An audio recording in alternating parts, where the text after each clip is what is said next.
As we talk about Morgan Tremaine, he actually tweeted a picture of Elaine Bredehoff. I think this was last night when she spoke out to the Today Show, and he wrote, he tweeted, "I'm trying to think of what you call going on the Today Show after losing a high-profile case. Any ideas? I'm stumped." So clearly, that 15 minutes of fame point was interesting to watch between the two of them. Right, and I think there's something to it, but that was a horrible cross-examination. She walked right into that question, and he let her have it. He totally got the best of that. I didn't understand the cross-examination at all. I would have shown him the video. And I would have said, Mr. Tremaine, has this video been tampered with at all to accentuate the violence that Mr. Depp is demonstrating in it? Is this video changed, or is that really him pouring a giant glass of wine and throwing his wife's cell phone on the floor and screaming?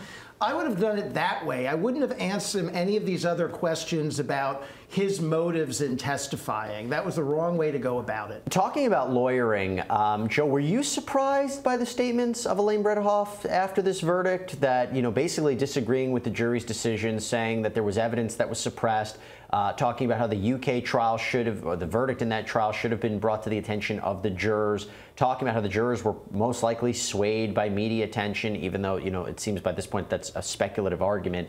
Were you surprised that she's making these statements? No, not really. There's a couple things here.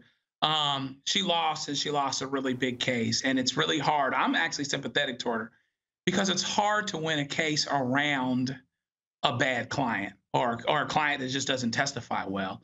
I would give you 10-1 that there are some disagreements where she did not take her lawyer's advice.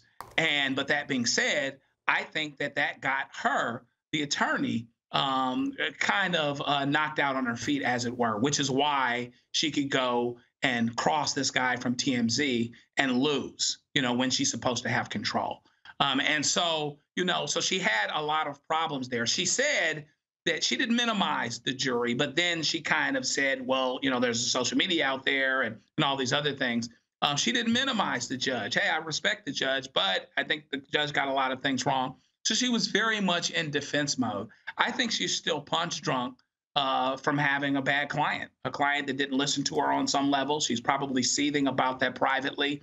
But you just kind of have to figure out how you're going to deal with that. And then there's the practical aspect of what kind of chances do you have on appeal? And based on that, how do you maneuver and what do you do? But I would say that there is something to be said for having good PR folks where you put the best